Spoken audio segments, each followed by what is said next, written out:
I think it's going now. Okay. Welcome again, week one of workshop. And this week we are going to be talking about graduate school, what the opportunities and challenges of graduate school. So I'm going to go ahead and share my screen. But first I need to hit share screen and not just my PowerPoint. And then I will cover this and then we will come back as a group and talk about these different points. Let me do this here. Play from start. Okay. So graduate school and so we're going to talk today about opportunities and challenges in graduate school. So let me, oops, I said the wrong thing.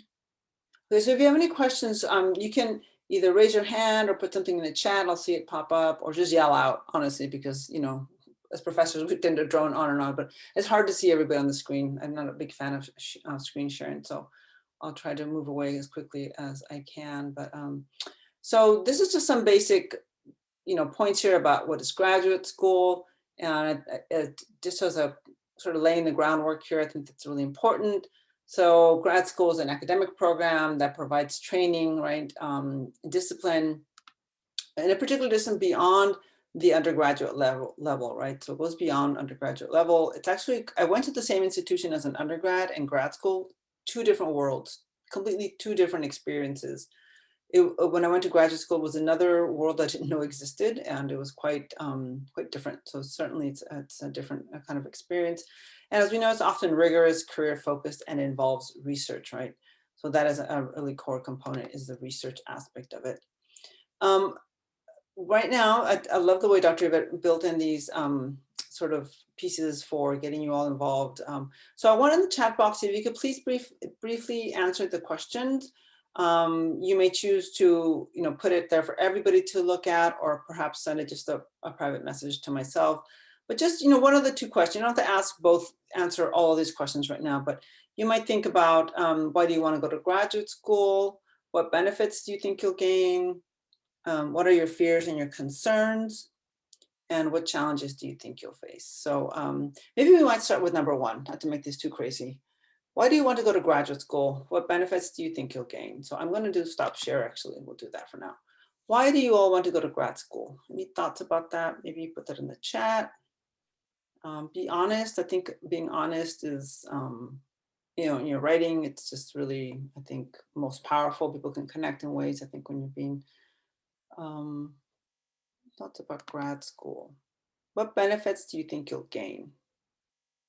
Simply, why do you want to go there? So.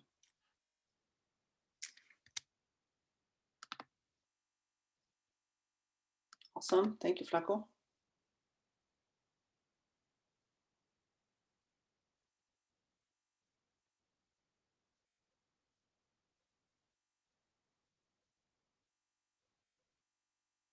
Awesome. Thank you, Alan. Oh, here it goes. Awesome. So Flaco said, first, I want to become a professor. Somebody said he wants to go to grad school to gain the skill set to do medical biotech related research. People have fascination, passion. It's a requirement to be a clinical psychologist. True. Some of us have to. It's like a path along to our journey, right? It's a long journey. Somebody said they want to continue the research and discover new things, as well as open a path to career that can support my family. Some people want to keep doing research to expand job opportunities, change paths into engineering, which I didn't get to do as undergrad. I've learned about and found specific topics. I want to explore more in quantum materials, build my asset values, hone my technical skills. To become a professor, I also help to do TA work in grad school to get experience with working with undergrads. So thank you. That's a really wonderful point. So what about challenges and opportunities? Let me go back to my PowerPoint. I don't want to share, but I don't need to here for a second.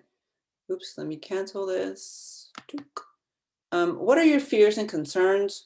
What challenges do you think you'll face?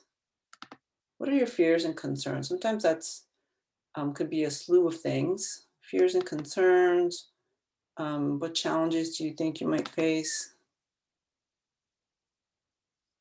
So we're talking about the sort of the scary parts of it. Let me see here.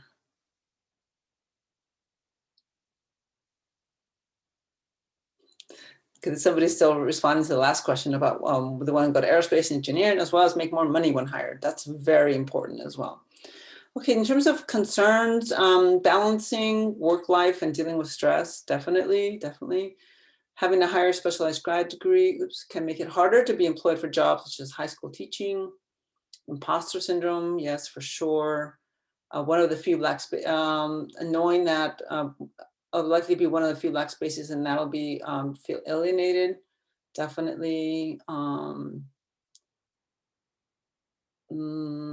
Required a grad degree, some challenges learning to adapt to the new environment without so much prior knowledge. One, ask a question myself, I have the mindset that grad school requires. That's a good one.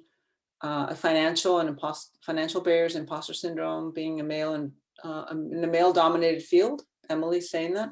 Sorry, I don't mean to out people. People can read it too in the chat. Some people fear it's going to be difficult to dedicate themselves to a niche area of study. Yeah, that sometimes we're like, we feel so narrowly focused. Challenges, GRE, grad school application, personal statement, yes, letter of rec, debt, opportunities, awesome. Intense competition in male-dominated fields. Yes, these are really good and definitely things that come along the path of these sort of fears. And we sort of come across them and deal with them as we move along, but they're definitely very valid. I'm gonna go back to our screen share so we can continue here and moving along. Different current slide. Okay, so I will move along. So what are some of the opportunities and challenges? We're going to be looking at these today and talking about the challenges that we will face, which include microaggressions, imposter syndrome, family achievement guilt, which is very common among our population in terms of McNair students, and as well Edison scholars, isolation and mental health issues, and then all of these, managing our time, managing our stress, and managing finances. And those along, number 5, we could just spend a whole hour, probably quite a bit, a long time just talking about those kinds of things that happen to us. The opportunities oops, hold on one second. Opportunities and challenges. I think I skipped ahead, I'm sorry. Okay, so I skipped to challenges, but let's go back to the opportunities. So what are the opportunities? The opportunities that we have, so now we'll look at the positive. There's a lot of positive things, and that's why we're all here. One is to have a deeper understanding of a field. 2 is to gain experience and skills. 3 is greater earning potential, as somebody said. Definitely, that's really important. And number 4, to satisfy a career degree requirement. So perhaps what we want to do, we need to get this PhD along that path to our goal. Mentorship and expanding your network. Definitely, you get to meet a whole new group of people, and these people become very important to you later in life. And as well, I added this personal satisfaction, happiness. Yes, there's happiness and fulfillment, right? Feeling fulfilled, like what you're doing matters to you every day and every hour. That's kind of how I feel. I'm really happy with what I do. And if I'm not happy in terms of what I'm studying, then I change it. I find what makes me happy. So let's continue. So we already did challenges. We'll come back to challenges.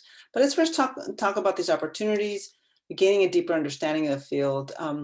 All these points are very valid in terms of when you gain that deeper understanding, learning more than surface level material on a topic of your choice, actively creating knowledge versus passively consuming information. So I think that's a very important and motivating factor in our work, what makes us want to get up and go back to our labs or back to the archive or to writing, right? Just to continue that process. Is that we're creating new knowledge, right? That's what makes it so exciting. And we're also filling in these research gaps and contributing to our field, that we know that that's what drives us. I know that's what has helped to drive me even to this day, knowing that there's not enough written about families and communities of color. Specifically, I'm interested in Mexican Americans and Chicana and Chicano history or Latinx histories. That's why I'm here. I feel like in academia, and that's what my purpose is. And alongside that, I do all of these other things that are also very similar in terms of their ends, right? So the other question then is, how many of you want to go to grad school for this reason, like gaining a deeper understanding of your field? Is that something that's motivated? I would think that probably that is a motivator for folks. I can't see. I can see the chat now. Yes, thank you, Patty. Yes, everyone's gonna say thank you. Yeah, I think that that needs to be an important aspect of grad school while you're going, because you're going to spending so much time, and that's what you're going to be expected to do. So awesome. Thank you, everyone. Okay, so let's move on. Oops. I know what happens when I hit it, it advances. Gaining experience and practical skills. Definitely you gain it through the coursework. You'll be doing different things, right? Coursework, taking seminars, at least your first 2 to 3 years of grad school. If you end up in a PhD program, a master's program can be 1 year of coursework. Your research that you're going to be expected to do, whether it's PhD or a master's program, and then the internships that you will be doing, whether it's in a lab, whether it's in another kind of setting. Not all programs have internships, but some of them do. And so there you'll be able to gain critical thinking, writing, and public speaking skills, excuse me. And you will see that when you come from after grad school, like you'll be sort of talking in a slightly different language, or at least have access, create a new language. You'll have access to a new language that perhaps you didn't before. So you just get to add to what you like, a new dimension, a new identity for yourself. You also will get to learn how to teach to some extent. You also have communication and people management. These are things that you will begin to develop in graduate school. Really though, I think that once you become a professor, then you're kind of like, then you're expected to do all these things at a much quicker pace. And there's resources for you to when you get to be an assistant professor. So let's not worry about that right now. Other skills you'll have is problem solving, collaborating, and also working independently, since this is a lot of, at least in some fields, you will be expected to work alone a lot, and others, no, you're expected to work in teams. So it just depends on where you're going. Also, other kinds of experience you'll have is project management, analyzing data, and using computer software, and things that you can use uh, in the academic setting and also in industry, right? Those become really important skills as well. Opportunity number 3, sharing a greater earning potential. There's a lot of statistics on this that show that people who obtain bachelor's degree do well, but those who obtain master's and PhDs do incrementally well. Like there's a chart, it'll show you how it goes in high school, high school, and so forth. And certainly there's a study from 2015 shows that those who have PhDs earn on average, what does it say, 61,000 over the course of their lifetime, right? So that you'll earn more. And I think it's even more than that today. Scholars in the field of education have done this research and shown. So if you stay in school 2 more years, what a big difference it will make in the long term for many reasons, right? And that's just money. It's not including that network and that cultural capital that you will have access to, right? Once you you go into higher education. And you can always look up salaries of professors from UCs, any public institution, you'll find it. So if you're interested, like, oh, I want to get a job in Iowa, and you just go and type in Iowa faculty professor, you will find their salaries. It doesn't tell you all of the salary though, because the professors, especially here in the University of California system, we have our set salaries, but then there's extra money that's put on top, which is called off scale. And that money is given to professors for different reasons. So even though you might have one salary, it could be somebody's being compensated in other ways. So that's just a little FYI there. Number 4, satisfied degree requirement in a career. We know that a lot of these professions, that you actually require a PhD. I think somebody put in the chat, professors and university administrators, usually research scientists, all of these, professions, anthropologists, biologists, and so forth. If you want to be a principal, many times, recently I learned that you can do other things and not have a PhD, but lots of principals, I think, I've always known that they have PhDs. Physicians, potentially an MD or slightly different, psychologists, therapists, and so forth. And some industries require a master's degree, right? You can't get your foot in the door unless you have a master's degree in order to move up in management. So for mobility, right, that's what people talk about, mobility, which is linked to economic mobility. You need a higher degree, higher education degree just helps. Lastly, the mentorship and expanding your network. Higher ed allows you to find mentors who are experts in your field and are very supportive. You can also find mentors who provide micro affirmations or small acts, which are often hard to see, but they occur everywhere people wish to help others succeed. So small things to help you along the way. I think that's important. This includes things like listening, providing gestures of inclusion, and opening opportunity and advocating for others, right? And so a question that has been posed here is, how do you or would you identify good mentors? And that's really hard. I think it's a very hard question or exercise to do, because still when people are in grad school, and even at all levels of your career, you'll see that you need mentors. Like right now, you need a mentor in grad school, maybe your first 3 years when you're doing your seminars, you need a particular kind of mentor, and then you'll need another. Mentors are ongoing. It's not just one person. You have multiple mentors. They change over time. So while somebody was a great mentor in high school to you, now maybe you need a mentor who can help you with something else. And then when you go to grad school, you know what, hey, I need a mentor who can help me balance, the stress that I'm feeling or the imposter syndrome. So there's different kinds of mentors, but I'd love to hear what you all have to say in terms of mentors. Where do you think you might find, what might make for a good mentor? How do you find or identify a good mentor? Wondering if there's any thoughts you all had on this. How do you identify a mentor? Yes, definitely have mentors for different things. Might have a mentor to help you with your hair. I don't know, or a mentor with how you dress, right? The professional dress is just, that's actually, some people have that, and that's a very good thing to do. Somebody who's honest. Yeah, I think if that works for you, Carla, that's really good. Not everybody, honesty is like a different, right? It means different things for different people. Sometimes I'm too honest. People tell me sometimes I'm kind of brutal, but not in a bad way. I just, it depends again what they want. Compassion and patience, definitely.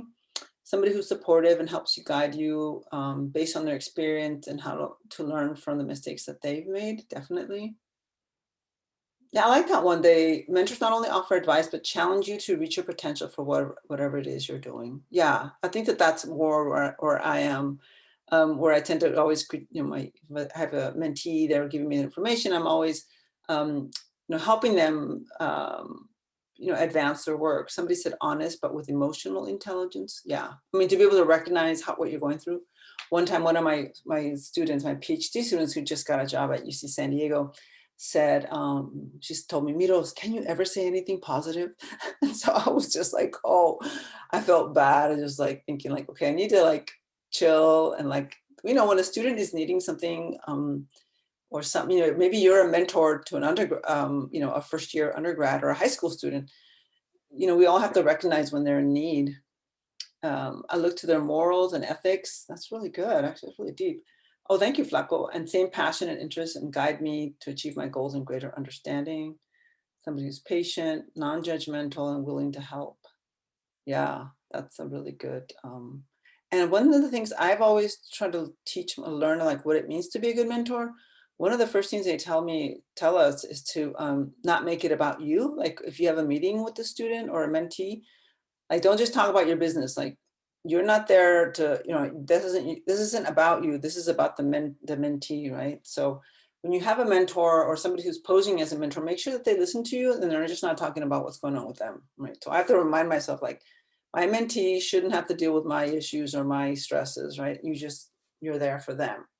And that makes somebody who I think makes them a very effective person. So, okay, let me share screen. Oh, I just realized we're recording this, and the people watching the recording maybe not going to like all the back and forth, but that's okay. Let's go to current slide. Okay, let's continue. Time to participate. Let's see. Let me make sure I'm going right here. Let me just back up here. Nope, hold on. Okay. Okay, what is the one thing that you look most forward to about graduate school, either as a public message to everyone? Okay, yeah, that's a really good one. So Dr. Yvette, like I said, she has some really great, what is the one thing you most look forward to in graduate school? What do you think? I'm gonna stop share again. Hope that's okay. Hope I'm not getting people dizzy going back and forth on this, but I want to see people. I don't like that's. So what is the one thing you look forward to in graduate school? Since we're going down now, we're going to be talking about Hold on, let me just see. Oh, we're going to challenges. But nevertheless, let's still continue with the positives. What do you look forward to in graduate school? To be creative and go beyond the classroom? Yes.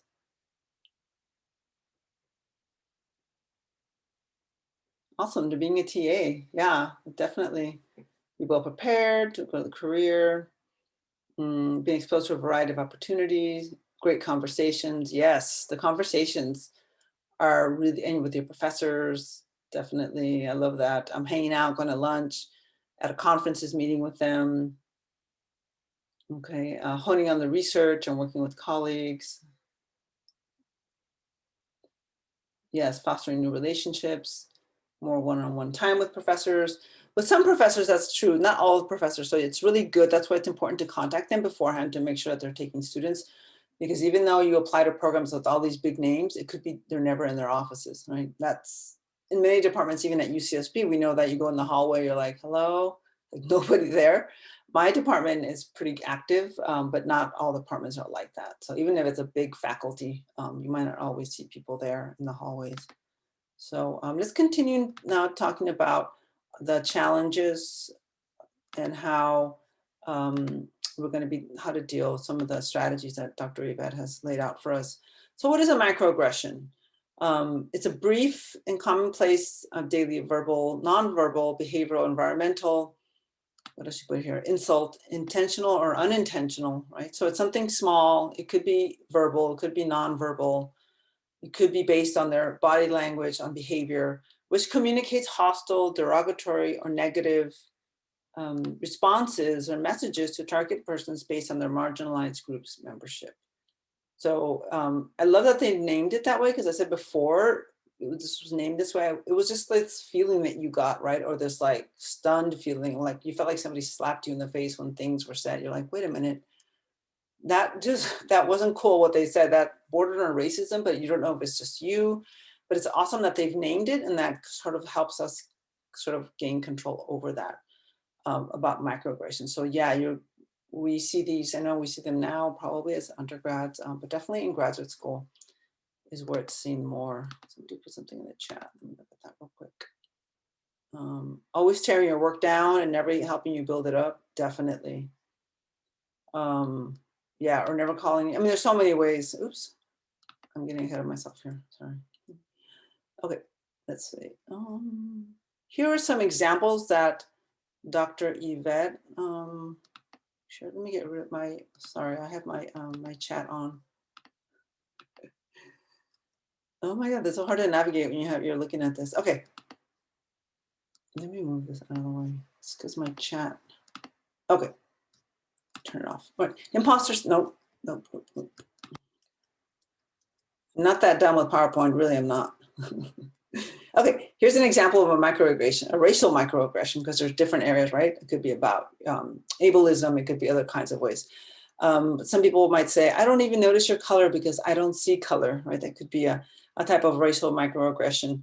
And this sort of implies that person's skin color is something that can be and should be ignored or devalued. And it minimizes the struggle of individuals that endure based on the color of their skin or based on their race, right? So this whole color blindness, right? Being colorblind, like, oh, it doesn't matter what color you are, or people say simply the color of your skin. It's more than just color of skin. It's ideology. It's in the right, structural. We know racism is structural. So that's one way to belittle you. Other kinds of examples that Dr. Yvette here put in that are very common. We hear the one question, where are you from? And you look at them and then you'll say like, oh, I'm from Santa Monica, right? No, I mean, where are you really from? And then you didn't know the question's coming because, right? Because maybe because of the way you speak, whatever, they don't think that you should be, that you fit here, right? Or other things like, your English is so good, right? I've had something similar to that said to me one time. You should smile more. That is, women, we tend to get this one quite a bit. And this other question, you're pregnant, was it planned? Are you sure you want to keep it, right? So cultural assumptions or things that are placed on you. Oh, you're just overreacting, like calm down, when you're thinking that's said to you, sometimes it gets you more angry, and then sometimes it leads you to think, maybe I am overreacting, what's going on? Somebody put something in the chat. You're really articulate. Yeah, I like that one. Um, I heard somebody say that recently, in even like talking about a film review. Rita Moreno, the actress, they just did a biography on her, and one of the film critics, this white woman, said, "I was just so impressed how well she could talk about her life, and she was just so thoughtful." And I was thinking, like, yeah, she knows what she's talking about. She's 90 years old. This woman is incredible. So, anyways, it just comes off in different ways. And then also around ableism, like people who are sick, who have chronic, health conditions. Somebody might just look and go, "Oh, you look fine, right? You don't look sick." So that those kinds of things can come up. So just be sort of ready for them. I don't want to be sort of the negative, but they do come up. So I think it's important. Another challenge I think that a lot of us experience even now, I think for sure, I still experience imposter syndrome. I think most faculty, sort of with my profile, I would say imposter syndrome. What is it? It's when high achieving individuals perceive that they're a fraud, that they cannot achieve these high expectations regardless of their experience or skills or other qualities.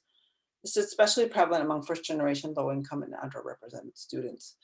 And as I said, I recall very well that one of my former students, who's now just received his PhD from the University of San Diego, he's African American male from UC Davis. He was my student there, and he was a football player. And he eventually went to grad school, got a degree in counseling at UCLA, and then went on to get his PhD in education. And he's amazing. His name is Ishman Anderson. And he asked me not too long ago, like he said, Dr. Miroslava, Dr. Miros, he calls me.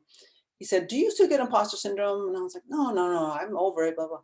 And then I thought, like, well, why did I almost kill myself? Literally, like I was sick physically and trying to finish my third book, right? Like people in my cohort who started with me do not have three books, but yet I felt like I wanted to do that book because no one did in my group. And I wanted to show people that, darn it, yes, I am worthy to be.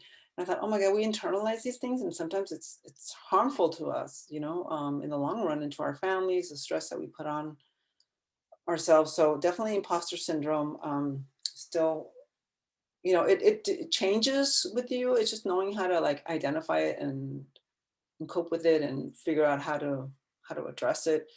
Examples can be workaholism, pushing yourself harder to try to measure up, perfectionism and rarely being satisfied with your work, having trouble asking for help, self-doubt and self-sabotage, perhaps. Also, perhaps always saying, "Oh, I was just lucky." It's not that you have the skill, right? It's like, no, no, I was just lucky that, I got there. Or not accepting praise, fear of failure, fear of being found out, right? That's the big one there. Like, um, especially with teaching, at least for me, I still, like I said, I still get the butterflies even before coming to do a workshop. Like I get nervous and start sweating really hard. And um, so it's just this fear that you're going to say the wrong thing or that you're not going to be quite measure up enough. Just make sure I'm not overtalking. Another one, challenge the family achievement guilt. What is it? It's when you feel guilt of having more educational opportunities and college experiences than your family members. You may want to feel that you want to minimize your academic success around family members. So sometimes this happens, right, when we go home for family events or whatever. What are you doing? Sometimes I'll just say, "Oh, I'm a teacher," and I'll just leave it at that. Or because I don't want to come off sounding like, "Oh, I'm this or I'm that," right? And in my family, fortunately, my brother's a medical doctor. We're both, first gen low income, of low income parents, immigrant parents were farm workers, and my brother achieved a medical degree. And there's a difference in the family, right? When people say with him, he's a doctor, right, in Spanish, a real doctor. I was like, he's the real doctor. They go to him, which is fine because then people leave me alone because I can't, help anybody in that way. But we do this because we want to, in terms of family achievement guilt, we feel like we shouldn't go around touting ourselves and our family. You see them working in ways that seems more difficult because they're working with their hands or laborers in some ways, at least in my family. So it's hard to cope with sometimes. Right, again, noticing conflicting values between your family structure and culture and the university culture, that's also hard. There's such an emphasis placed on the individual in academia, and at home it's about, no, I don't want you there. You need to come home because your cousin's getting married, or because in my family is a bautizo, a baptism, or something happening in the family that you need to be there, or when the university or academia is pulling you, right? That happens a lot in grad school, a lot when you have to like big exams, even the paper. Even now, I'm sure as an undergrad, right? they want you home, and they're like, what are you doing? Why are you still in school? And when are you gonna get a real job with these kinds of things? So it's hard. It's really hard to get your family to understand sometimes. Sometimes they do, sometimes they don't. Feeling uncomfortable with your successes, particularly around family, feeling of lack of belonging, of having a home, and feeling responsibility or welfare of others. Somebody put something in the chat, and I want to see what that is. Especially with COVID, yeah, being really difficult. Yeah, and I wanted to say this to one of the students I spoke with a few days ago, but if at any time you're having trouble navigating, maybe talking to your parents or family, whomever your guardian, and if they want to have a conversation with somebody on campus and have a different insight, I'm totally happy to talk to people, to parents. My peers are probably even younger than I, but I love to talk to them about what we're doing. It's a new program for me to work in. And so I'll be happy to talk to them, to reassure them. I have children, a daughter who's about to start college. So I know that need to communicate just on a different level so I'm happy to talk to any parent. So I'm gonna send them my way. It's not about helicopter parenting. It's just, talking. Because this stuff is important. We're here with a mission. McNair has a mission to get you to grad school and beyond, and to change the professoriate, and that I'm committed to that, right? And so that's why, no, involves everyone, right? All hands on deck for this goal. Let's continue. Isolation and mental health issues. That's really hard. Isolation. I always tell students, like, if you want to go to grad school, I tell them the first thing to think about is, are you okay alone? Like, can you handle being alone? Not all the time, but for good stretches, because it involves that, and that can be difficult. But structuring your time, like having really structured time and work hard, play hard, that kind of thing, I think you can find a good balance. So that way you feel good when you're working, knowing that you're going to have time off. And when you have time off, you can enjoy that time off and not like, oh, guilt tripping yourself. Oh, I really should be working. I do that all the time. But it's really important to say, I'm going to stop working at this hour, or I'm not going to work this time, so you can enjoy that, right? So definitely grad school can lead to isolation and mental health issues. At Berkeley, they found 47% of PhD students showing signs of depression. I would think it's even higher probably. A Harvard study found that grad students were 3 times more likely than the average American to experience mental health disorders, definitely. And if we happen to have faculty mentors in faculty or spaces that are highly charged, or that they have issues, that makes it even more difficult. That's why it is important to reach out to them, and maybe if you could talk to their grad students or to other grad students, they can give you a heads up about what it's like to work with that person, because they can have so much control over your life. And you can always switch mentors. It is hard. Advisors, I should say. There's a difference between a mentor and an advisor. It can be a little challenging in terms of the politics of changing. So let's continue. Challenge and what can negatively affect you? Being underpaid and overworked, working over 60 hours a week and making very little. So definitely people say it's poverty wages at the TA-ships, and yes, that's true. Some departments are trying to help you cope with that, but it's still very difficult. Again, working in isolation for extended periods of time, lack of time for self-care and recreational activities. You need to build that in. Your health needs to come first. I think that's really important, your mental health and your physical health. And also receiving constant criticism can really, it breaks you down. That's the way I saw grad school, sort of breaking down who you are. And then you're responsible for building yourself back up, which is really tough. In some spaces, it's changing. Again, it depends on the culture and the climate of the department in the field. Time stress management, financial, there's little time to do anything other than academic work. That's the feeling of working 24/7. You need to impose limits. Perpetual stress, never ending deadlines for coursework, dissertation writing, presentations, et cetera, et cetera. Finances, living at or below the poverty line while managing these hidden expenses not covered by the grad stipend, sometimes includes conference travels, registrations, university fees, and others. I have some colleagues who live on their credit card, and it's just not feasible to do that because of the debt that you do. Oops, go ahead. Somebody had something to say, Jordan? Or no, maybe it was a mistake. Okay, let's talk about a time when you experienced any one of the following things as an undergrad. Maybe we can talk about it. Microaggressions, imposter syndrome. I have a lot, but I don't want it. It's not about me. What has or would have helped you better navigate or manage the situation? Okay, so I'm going to stop share right there. Okay, have any of you ever felt any of those things or experienced microaggression, the imposter syndrome, family achievement guilt, stress around time management, your own stress, financial management, and just wondering if there's anything that could have helped you with that situation. Oh, there's another message. All of the above, somebody said. Mm.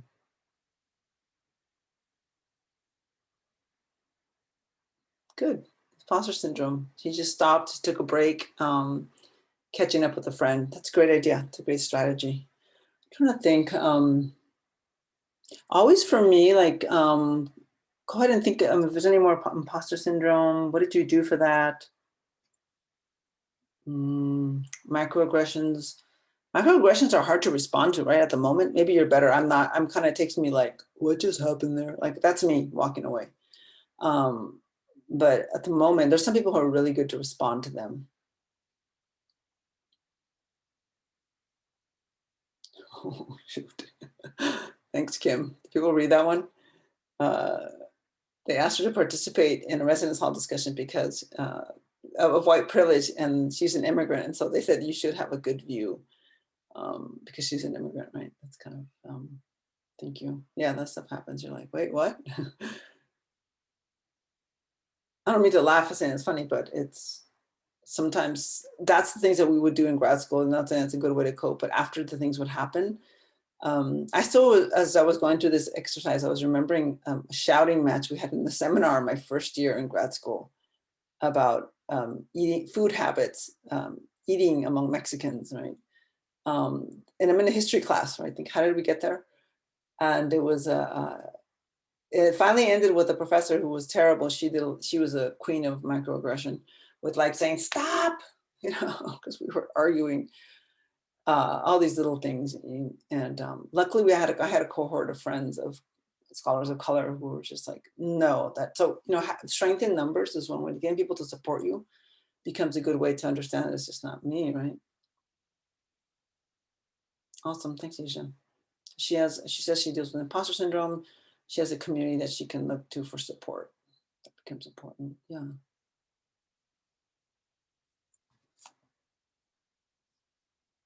Anything else? Okay, let's go back to, I'm sure there's lots of stories. We all have. And we want to know your stories. Don't forget, that's really important for us to hear your stories, or else, because your stories are such a place of empowerment, not in terms of, it's not just to hear the negative stories, but I think from hearing from each other what we go through, then we know we're not alone, right? And then there's ways that we can find to address those things. So I think we're in the last one. Setting yourself up to thrive. So Dr. Yvette is very keen on this idea of thriving in graduate school. And I think that's a really great theme to have, to take advantage of these opportunities that we do have, seeking mentors, really good mentors, find out, ask grad students like, hey, who helps you out? And what class did you take? What did you think of them? Ask, get information. And some people, at least back in my day, I know, not in my cohort, but there was, depending on the institution, people didn't want to help each other, right? So you find those who are willing to, your fellow students, fellow colleagues who are willing to tell you, work on research that excites you, learn as many skills as you want. See if there's additional requirements or certifications to enhance your skills. Develop support systems, right? Multiple mentors, multiple groups to help you, not just one, like maybe a few in academia, maybe you're part of a yoga group, I don't know, some kind of physical, or you're part of a writing group, or I know with Flacco and Gilbert, they have their undergrad scholars group, that's really important, or other kinds of support groups that will help you.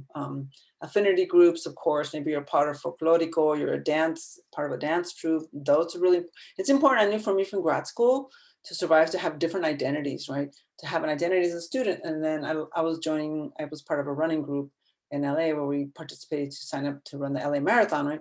So doing something that was tangible for me was so important. Like I did something, I started and I ended, and I have something to show for it. Because grad school takes so long, right? Papers to get published, your PhD can be a long road. So do shorter things, bake, cook. I don't know what you see something when you create it, right? Do hand, maybe you like craft work. Find other things that will help you balance a little bit, or at least take a break, and you're still feeling creative and energized. Attending workshops and trainings and advocating for yourself whenever possible. So these are all these different ways to do these things. So I'm just wondering now, I'm gonna go ahead and stop the record.